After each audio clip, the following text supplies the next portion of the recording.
35 जिले ऐसे हैं जिसमें हम 4.5 लाख से ज़्यादा वोट हैं।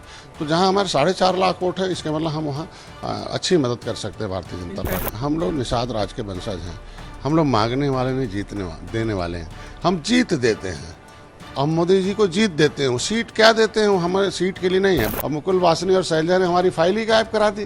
तो ऐसी जनगणना थोड़ी होनी चाहिए जो फाइल गायब हो जाए, हम 80 में नहीं, हमें कहाँ रखेंगे। उत्तर प्रदेश के 2024 के चुनाव के लिए बीजेपी ने तैयारी शुरू कर दी, लेकिन उसके साथ में उनके सहयोगी दल निषाद पार्टी भी अब अपने सिंबल पर आगे बढ़ने की तैयारी में है। क्या कुछ होना है, हमारे साथ बात करने के लिए निषाद पार्टी के अध्यक्ष और उत्तर प्रदेश सरकार के कैबिनेट मंत्री डॉक्टर संजय निषाद हैं। संजय, ये बताइए, आप पिछले सहयोगी दल लगातार रहे बीजेपी के साथ में, पिछले चुनाव में तो आप उनके सिंबल के साथ चले गए थे, लेकिन इस बार आप तैयारी कर रहे हैं कि आपके सिंबल पे प्रत्याशी उतरेंगे। क्या कुछ हो रहा है? देखिए, उस समय कम था और जो लास्ट आवर में मैं भारतीय जनता पार्टी के साथ गया था और जो सीटें बची थी उसमें मेरा सिंबल जो है हमें लड़ना था। तो उस समय हम 1000 सर्वे के अंदर हम 50,000 1 लाख वोट से हम बूथ गठन नहीं था। जो सीटें थी उस समय हमारा बूथ नहीं गठन था, तो मेरे झंडे को लेके कौन बैठता। इसके वजह से हमें मजबूरन जो है हमें नहीं लड़के हमें भारतीय जनता पार्टी के सिंबल पर प्रवीण निषाद। आपने देखा 2017 में 1 सीटें जीता, 2019 में उनके साथ रहा, पूरे सपा बसपा एक हो गई, फिर भी हमारा समुदाय भारतीय जनता पार्टी के साथ, निषाद पार्टी के साथ खड़ा होकर जीत गया। 2022 में हम आए, आपने देखा होगा 15 सीटें भारतीय जनता पार्टी ने दी। 11 ऐतिहासिक सीटें जो कभी भारतीय जनता पार्टी नहीं जीतती थी उससे मैं लिया, उसमें 9 जीत कर दिया। तो 11 आज विधायक मेरे पास हैं। तो मैं ये कहना चाहता हूं कि हम रणनीति है कि कब हम जीत के लिए आए हैं। तो आज 2024 के जो चुनाव है उसकी तैयारी चल रही, जिसमें 2 दिन का कार्यशाला मैंने प्रदेश के सभी कमेटियों को बुलाया था और सर्वसम्मति से उसे आज रात में भंग किया था कि नए तेवर नए कलेवर ट्रेंड लोग हैं जो जज्बाती हों, जो राजनीति में पूर्ण रूप से हैं। तो ऐसी सारी पार्टियां करती हैं कि इलेक्शन से पहले उसे कमेटी दुरुस्त करती है, क्योंकि चुनाव जीतने का मंत्र है, सिद्धांत है कि जनता का समर्थन होना चाहिए और सशक्त संगठन होना चाहिए। शक्ति संगठन का हो, दांव पेच लीडर का हो। तो ये 3 बिंदुओं के आधार पर कमेटी भंग करके 1 हफ्ते के अंदर नई कमेटी है, उसमें राष्ट्रीय कमेटी भी है, प्रदेश कमेटी भी हमारी है और हमारी जो जिला कमेटी है और उनके विंग हैं, महिला मोर्चा, युवा मोर्चा है, मेन बॉडीज है, संगठन का है, राष्ट्रीय निषाद एकता परिषद का है, फिर IT सेक्टर है, द ग्रेट युवा वाहिनी। ये सारे सेक्टरों को हम लोगों ने अभी भंग करके 1 हफ्ते के अंदर फिर नई सूची जारी करके उनको टीम देकर हम 35 जिला जो हमारा निषाद बाहुल, पहले 27 था, लेकिन रात में जो हमने सर्वे किया आया रिपोर्ट, तो उसमें आए 35 जिले ऐसे हैं जिसमें हम 4.5 लाख से ज़्यादा वोट हैं। तो जहां हमारे 4.5 लाख वोट है, इसके मतलब हम वहां अच्छी मदद कर सकते हैं भारतीय जनता पार्टी। 35 जिलों में कितनी सीटें आ रही हैं जो नदी के मुहानों पे और जहां पे आपके मतदाता, आपका काडर मजबूत है? लगभग हमारे पास 7 ऐसी सीटें हैं जिसमें कि बहुत अधिक मतदाता हैं और कैडर भी अच्छा है, चूँकि नदियों के किनारे हैं। और हमने उन मछुआरों के लिए कुछ फ़ायदे भी प्रधानमंत्री मत्स्य संपदा योजना है, दुर्घटना बीमा है, मुख्यमंत्री संपदा, निषाद राज बोट योजना, और 30 तारीख को भी पोर्टल खुलेगा मछुआ कल्याण कोष की।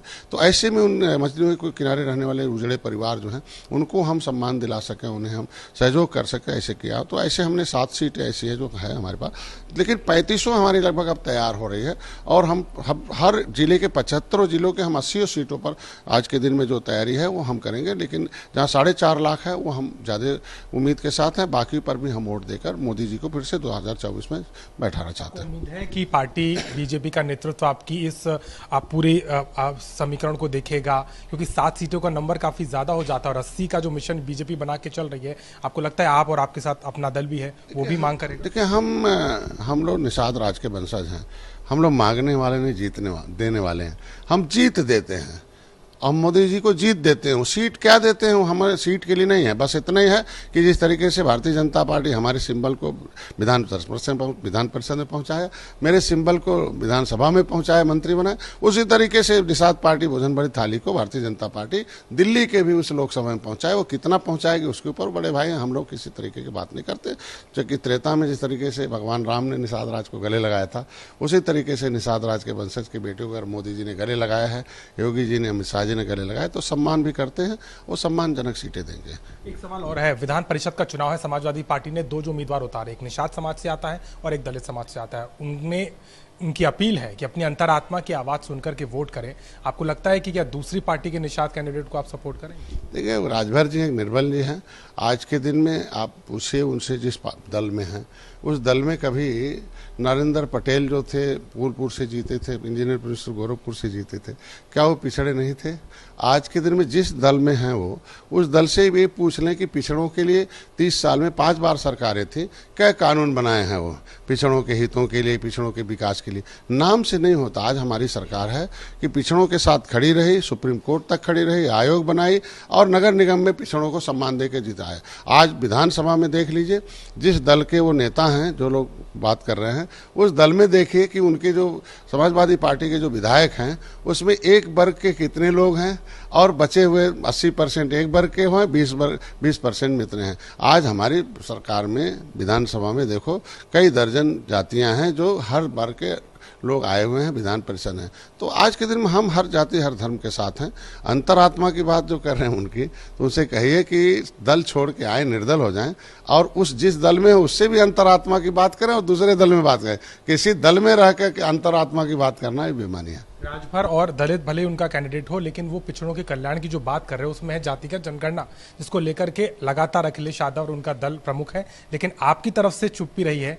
हालांकि केशव मौर्य ने एक बार ये बात कही थी, लेकिन आपका क्या स्टैंड है? आपको लगता है ये मुद्दा, क्योंकि जो लोकसभा चुनाव में सपा बनाने जा रही है, वो तो इसको राजनीतिक मुद्दा बनाते हैं ना। हम सामाजिक मुद्दा में, हम 7 जून 2015 को गणना के लिए ही मैं सपा के सामने आया था कि गिनती वैसी होनी चाहिए जो सेंसस मैनुअल 1961 में है कि लेदरमैन की गिनती हो गई, वाशरमैन की, फिशरमैन की। अगर हमारी गिनती 1961 में 70 लाख थी और 2011 में आके हमें 7,000 कर दिया, तो मारने वाली गिनती क्यों कराते हो? उसके बदले तो गोली और डंडे मिले हमें।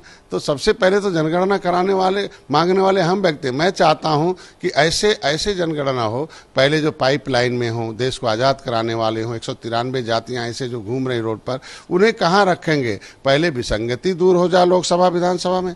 ऐसी जनगणना नहीं होनी चाहिए कि जनगणना की फाइल जहाँ 80 में हम थे पिछड़े, और ये जो राजभर और प्रजापति हैं उसकी फाइल कांग्रेस ने 2004 से 2014 तक कांग्रेस सरकार इनके सहयोग से चलती थी दिल्ली में, और मुकुल वासनी और शैलजा ने हमारी फाइल ही गायब करा दी। तो ऐसी जनगणना थोड़ी होनी चाहिए जो फाइल गायब हो जाए, हम 80 में नहीं, हमें कहाँ रखेंगे? इन्होंने 2016 में हमें SC से, OBC से निकाल के SC में डाल दिया, कोर्ट ने कह दिया, लटका दिया हमें। तो मेरा मामला अभी प्रकरण पड़ा है, तो हमारी गिनती 18% निषादों की कहाँ कराना चाहते हैं? पहले तो उनको ये कहना चाहिए ना। तो इसलिए गिनती के नाम पर लोगों को न उलझाएं, हम काम कर रहे हैं। RGI ने अभी 18 जनवरी 2022 को एक्सेप्ट किया कि केवट मल्ला मझवार हैं, वो सामाजिक न्याय मंत्रालय को भेज रखा। तो हम चाहते हैं विसंगति दूर हो जाए तो गिनती होनी चाहिए, बिना विसंगति दूर हुए गिनती नहीं होनी चाहिए, जिसमें हमारी सरकार काम कर रही है। बिल्कुल साफ तौर पर उस पूरे मामले को लेकर के अपनी बात रखी है, लेकिन 2024 की लड़ाई में भी आप सहयोगी दल के तौर पर निषाद पार्टी ने कमर कस ली है और मिशन 80 में बीजेपी को सहयोग देने के लिए नदी के उन इलाकों में अपनी पार्टी को मजबूत कर रहे हैं और आने वाले समय में अपने सिंबल पर लड़ने की तैयारी में है। लखनऊ से कैमरामैन रोहित के साथ अभिषेक मिश्रा, यूपी तक।